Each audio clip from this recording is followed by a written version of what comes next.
भारत सरकार ने चेतावनी दी कि अब भारत इंडस वाटर ट्रीटी पर पाकिस्तान की मनमानी को बिल्कुल भी नहीं सकेगा। तो ये चेतावनी क्या है, इंडस वाटर ट्रीटी क्या है, आगे इस वीडियो लेक्चर में डिस्कस करते हैं। Welcome to Vaid's ICS, myself Abhishek Mishra, faculty of political science at Vaid's ICS. तो शुरुआत करते हैं, देखते हैं ये पूरा ओवरऑल इशू क्या है और क्यों गवर्नमेंट ऑफ इंडिया ने इतना हार्डकोर स्टेप लिया और पाकिस्तान को वार्न किया है on Indus water treaty. Bharat ने पाकिस्तान को वार्निंग दी और एक नोटिस जारी करते हुए कहा है कि उसको 90 दिनों के अंदर रिस्पॉन्ड करना होगा। एक्चुअली में ये जो इंडस वाटर ट्रीटी है, ये भारत और पाकिस्तान के बंटवारे के बाद इंडस वाटर ट्रीटी साइन हुई थी, जो इंडस और उसकी ट्रिब्यूटरीज रिवर्स हैं उनके पानी को यूज करने के लिए इन द ईयर 1960। इसी इंडस वाटर ट्रीटी को लेकर के अभी इंडिया ने पाकिस्तान को नोटिस जारी किया हुआ है और इस बात को लेकर के कहा है कि अगर पाकिस्तान जो है वो फेल कर जाएगा 90 डेज में रिस्पॉन्ड करने से, तो भारत जो है उसकी मनमानी सहेगा नहीं और भारत इस इशू पर सीरियस एक्शन लेगा। भारत ने इंडस वाटर ट्रीटी पर, मैं आपको ये बताना चाहूंगा कि यहां तक कि लड़ाई के दौरान भी भारत ने कभी भी इंडस वाटर ट्रीटी पर पाकिस्तान के अगेंस्ट कोई एग्रेसिव स्टैंड नहीं लिया। हमने हमेशा ही बहुत ही एक हम्बल स्टैंड, एक ह्यूमैनिटी ग्राउंड पर स्टैंड रखा as far as Indus water treaty is concern. लेकिन अब ये क्लियर कर दिया है भारत सरकार ने कि जो पाकिस्तान है उसके साथ कोई भी जेनरोसिटी शो करने की आवश्यकता नहीं है और कॉन्टिन्यूअसली पाकिस्तान जो है वो इंडिया के अगेंस्ट पोजीशन अपनाए हुए है, that is anti India position. इसलिए भारत बिल्कुल भी अब कोई रिलैक्सेशन नहीं देना चाहता पाकिस्तान को इंडस वाटर ट्रीटी पर। Now the Indus Water Treaty was actually signed on 19 September 1960 between India and Pakistan। तो इंडस वाटर ट्रीटी 19 सितंबर 1960 को साइन हुई थी कि कैसे भारत और पाकिस्तान इंडस वाटर को यूज करेंगे। जब से ये एग्रीमेंट साइन हुआ है तब से पाकिस्तान लगातार भारत पर यह आरोप लगाता आया है कि भारत जो है वहां पर नदियों पर लगातार डैम्स कंस्ट्रक्ट करता रहा है और वो डाइवर्ट करता है पानी को, पाकिस्तान को यूज करने से वो रोक रहा है, जिसके अगेंस्ट पाकिस्तान ने नंबर ऑफ टाइम्स एप्लीकेशंस भी दी, इंटरनेशनल लेवल पर भी, वर्ल्ड बैंक के मीडिएशन भी एग्रीमेंट साइन हुआ था, वहां पर भी एलिगेशंस लगाए गए। लेकिन आज तक कोई भी एलिगेशन भारत के खिलाफ इंटरनेशनल प्लेटफॉर्म पर प्रूफ नहीं हुआ है। ऑन द कॉन्ट्ररी, बल्कि दूसरी तरफ यह देखा गया कि Pakistan has found to be wasting their share of water. लगातार ये देखा गया है कि जो पाकिस्तान भारत पर आरोप लगा रहा है उसमें कोई दम नहीं है और बल्कि दूसरी तरफ ये देखने को मिलता है कि पाकिस्तान अपने हिस्से के पानी का लगातार वेस्टेज कर रहा है, क्योंकि वहां पर कोई ऐसा वाटर मैनेजमेंट नाम की चीज ही नहीं है। Now Pakistan has objected India's Kishan Ganga and Ratle hydro power project and approach the World Bank in 2015। तो एक्चुअली में पाकिस्तान ने भारत के किशन गंगा डैम, किशन गंगा प्रोजेक्ट और रातल प्रोजेक्ट जो हाइड्रो पावर प्रोजेक्ट है, इसकी शिकायत की थी वर्ल्ड बैंक में। हमने पूरी कोशिश की कि मिल बैठ करके बातचीत से, ऑन द टेबल डायलॉग के माध्यम से जो भी इश्यूज आ रहे हैं इंडस वाटर ट्रीटी को लेकर के उसको सॉल्व किया जाए। लेकिन हमें ये देखने को मिला कि भारत की लगातार कोशिश के बाद भी पाकिस्तान की तरफ से कोई सीरियस एटीट्यूड अपनाया नहीं गया।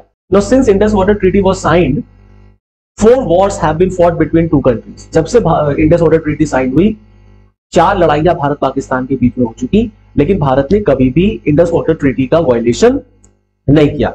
However, India is determined not to allow Pakistan to take advantage of its generosity। लेकिन हम ये भी मानते हैं कि पाकिस्तान को हम अपने हम्बल एटीट्यूड, अपने ह्यूमैनिटी एटीट्यूड, अपने जेनरोसिटी का फायदा भी उठाने नहीं देंगे। यहां तक कि former US secretary Henry Clinton, उन्होंने भी ये बात बोली कि पाकिस्तान जो है वो लगातार अपने इस इंडस वाटर ट्रीटी का वायलेशन कर रहा है और वो लगातार पानी का जो मैनेजमेंट है उसको ठीक तरीके से कर नहीं रहा, बर्बादी हो रही है। जो भी पानी पाकिस्तान की तरफ जाता है उस वहां पर क्योंकि कोई प्लानिंग नहीं है, कोई वाटर मैनेजमेंट जैसी कोई चीज नहीं, इसलिए लगातार पाकिस्तान अपने हिस्से के पानी की बर्बादी कर रहा है। No actually this Indus water treaty was signed in 1960, just I have told you. हुआ क्या था इस इंडस वाटर ट्रीटी में? एक्चुअली में इस इंडस वाटर ट्रीटी में कहा गया कि जो 3 ईस्टर्न रिवर्स हैं, जो 3 ईस्टर्न रिवर्स हैं आपकी ब्यास, रावी और सतलज, इसका जो जो पानी होगा वो बेसिकली इंडिया कंट्रोल करेगा, इंडिया को यूज करना होगा। वहीं दूसरी तरफ on the other hand Pakistan को 3 वेस्टर्न रिवर्स का कंट्रोल दिया गया, that is of Chenab, Indus and Jhelum का। और यहां तक कि ये जो एग्रीमेंट है इंडस वाटर ट्रीटी, इस इंडस वाटर ट्रीटी के तहत 80% ऑफ पानी जो है वो भारत ने पाकिस्तान को यूज करने की परमिशन दी और हार्डली 20%, मात्र 20% पानी जो है वो भारत के हिस्से में आता है।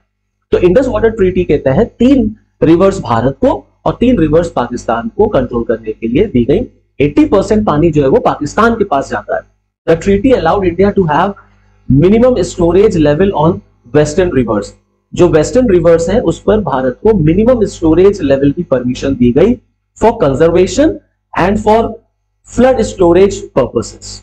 ये परमिशन भारत को दी गई। नो, ये एक लुक है जिससे आप समझ सकते हैं बेहतर कि कैसे भारत और पाकिस्तान के बीच जो नदियां बह रही हैं, इंडस और उसकी जो ट्रिब्यूटरीज नदियां हैं, जो सहायक नदियां हैं, उनका किस तरीके से डिवीजन किया गया। जो 3 ईस्टर्न रिवर्स है वो भारत को, 3 वेस्टर्न रिवर्स जो है वो पाकिस्तान के कंट्रोल में गई। एक्चुअली में इस इंडस वाटर ट्रीटी के प्लेटफॉर्म पर जब भी कोई डिस्प्यूट होता है तो इसको सॉल्व करने का एक मैकेनिज्म है। अब वो मैकेनिज्म कैसे परफॉर्म करता है, कैसे काम करता है, तो एक्चुअली में it's a 3 step dispute resolution mechanism. सबसे पहला होता है एक परमानेंट कमीशन, कि परमानेंट कमीशन बनेगा और वो देखेगा कि क्या विवाद है, क्या नहीं विवाद है, और उसको सॉल्व करना होगा। तो the commission serving as a forum for exchange of information on the rivers for continued cooperation as a first stop for resolution of conflict। तो जो ये आपका परमानेंट कमीशन है, ये पहला स्टेप होता है कि जो भी डिस्प्यूट आ रहा है इंडस वाटर ट्रीटी को लेकर बिटवीन इंडिया और पाकिस्तान, उसको सॉल्व किया जा सके। दूसरा स्टेप होता है कि वर्ल्ड बैंक के थ्रू एक न्यूट्रल एक्सपर्ट अपॉइंट किया जाता है जो कि इस मैटर को सॉल्व करने की कोशिश करेगा अगर कोई डिफरेंसेस है। तीसरा होता है the final stage, that is the court of arbitration. फिर अगर दोनों के ऊपर के 2 स्टेप जो है परमानेंट कमीशन और न्यूट्रल एक्सपर्ट ये फेल हो जाते हैं, तब फिर कोर्ट ऑफ आर्बिट्रेशन के थ्रू इस मैटर को सॉल्व करने की कोशिश की जाती है। So that's all from this Indus water treaty. I hope आपको समझ में आया होगा कि भारत ने इंडस वाटर ट्रीटी पर क्यों पाकिस्तान को वार्न किया हुआ है। Thank you and all the best.